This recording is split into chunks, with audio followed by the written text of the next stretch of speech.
try to keep this pretty informal. So, what do you want to do with the lights, Brandon? yeah, maybe the lights could come down a little bit. That would be good. So yeah, I'm an associate professor in the Department of Art. I've been here about 6 years now. No, that's a little too dark. Well, that's great. And I've been working with digital media for about 10 years now. Started in grad school, went to the Advanced Computing Center for Arts and Design at Ohio State University. Before that, my undergraduate degree was in painting and drawing, so I have that sort of background that I'm coming from, a traditional media background. And so what I'm going to do is I've got a lot of video. I'm just going to kind of play some video and talk over that. And like I said, if you have questions, just hop in at any time. So I'm just going to start by playing some video and kind of work backwards chronologically and skip around a little bit.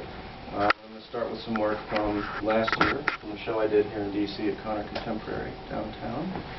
And as this is going, turn the sound down a little bit. I'll just kind of talk about that, what I'm doing and how I do it, and etc., etc.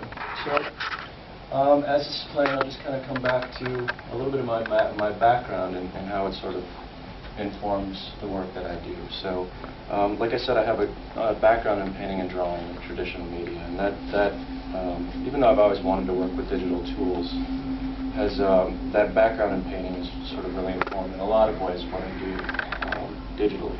And so, this work that's playing here is a piece called Spinnaker. And it's kind of representative of what I'm doing right now.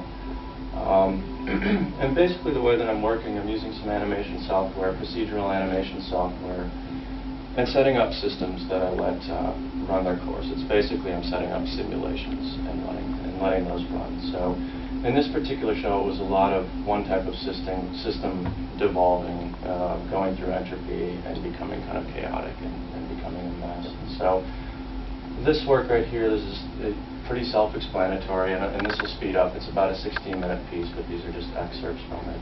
And so what was happening here is basically in the computer, I just set up this dense grid right here, and each of the points, each of the vertices in that grid had a lot of potential energy that were all essentially set up to repel from each other. And so then over the course of the video, over the course of, about 16 minutes, each point individually lets go over time, and as that happens, then they sort of billow out and then sort of react to everything else that's in that space and sort of take on a life of their own at that point. And so the way that this was presented, there's documentation of the installation, and the second is a large scale, about an 8-foot tall video projection in the gallery. And that's sort of something that I've always kind of done, is worked in an installation or a sculptural sort of manner. And that is sort of one of the key things that came from working in traditional media. As I switched to the computer in grad school, the paintings that I did were these sort of mundane, kind of boring, abstract expressionist paintings, but they were really sort of heavy in texture, and the paint, the surface was very important. And so when I switched to the computer, I started mimicking that in Photoshop and other graphics programs, and it just wasn't satisfying at all. There was a virtual texture there, but there was no real object. There was no sort of tangible thing there. And so one of the things that I've always been concerned with is keeping a sort of objectness to the work and keeping a tangibility to it. And so I'll either do a lot of sort of large-scale multi-channel video projections, or I will do smaller works in which the video becomes sort of sculptural. I'll build it into sculptural elements. And so that sort of history in painting and drawing in one way manifests itself in just how I display the work and how I want viewers to approach it physically and interact with it. And the second part of that, in terms of working as a painter originally, is that when I switched to animation, when I started working solely with animation, I kind of started out the way that everybody does. I did a sort of short narrative piece. It was really labor intensive, and it took a long time to do.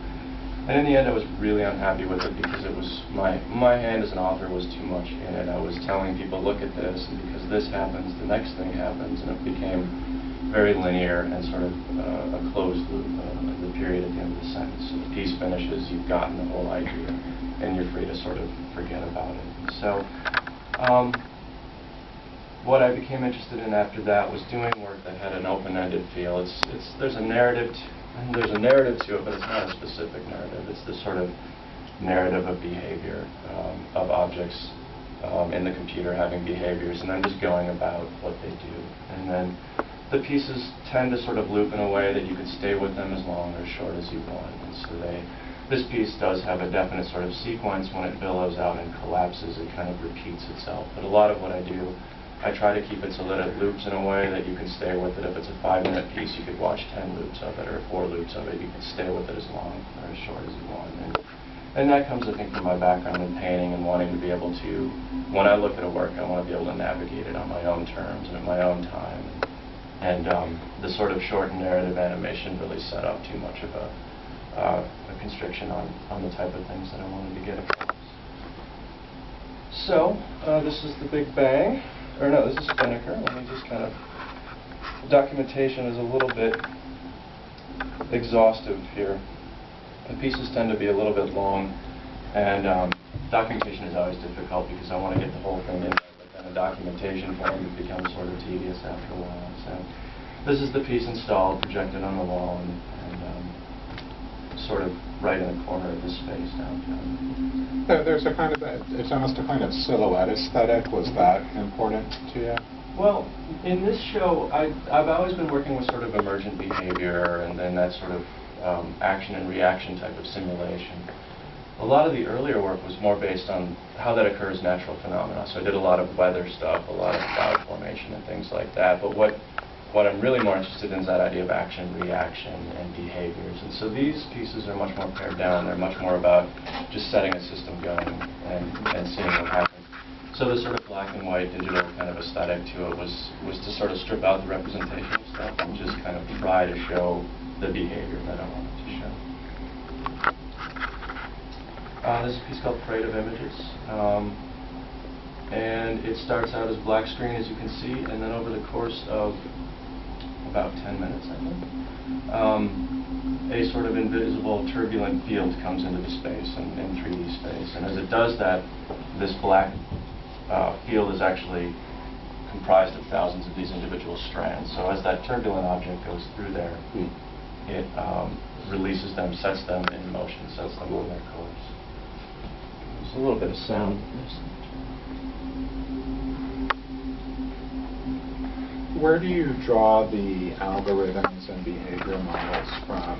I mean, are these stock algorithms that you're using? No, it's the software I use is really good. It's built specifically for setting that type of thing up. So it's a simple process. I have, in this show, I had these ideas of going from simple sort of order to a more chaotic, organic kind of a form. So I just plugged in what I thought would work. So in the first piece, it's very simple. You set up that grid, and each point is told that it needs to get away from every other point. But I lock them down, and over time, I gradually let those go. So when they go, they do their thing, and I know generally what it's going to do, but I don't know specifically what it's going to do. What's the name of the software you use? Houdini. It's used mostly in the high-end sort of movie effects industry.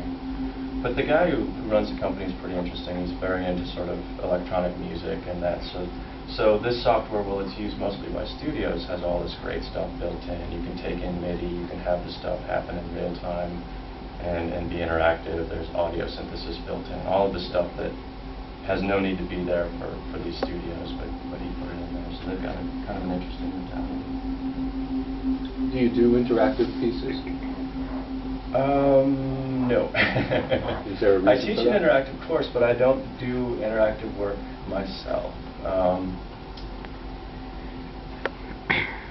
I'm getting interested in it. I have a show in April, and I was playing around with that show being interactive. But I had a really hard time coming to grips with the open. In this stuff, I know that it's going to last this long, and I have that long for a system to play out. But the real open-endedness of, oh, well, it's going to be up for a month. I can do whatever I want for a month became kind of a block for me. I couldn't quite get around that. And interactive work, I think it's getting more complex and rich now. But when I first was sort of introduced to that work, I was kind of turned off by the A plus B equals C. This sort of, if I move here, it turns red. If I move here, it turns blue. And you see that circuit instantly, and you kind of understand. It becomes predictable at that point. So that's sort of why I kind of stayed away from that in the first place. But there's a lot of interesting stuff happening now, and it's something I'd like to get into. So this is the presentation of this piece. It's it's, I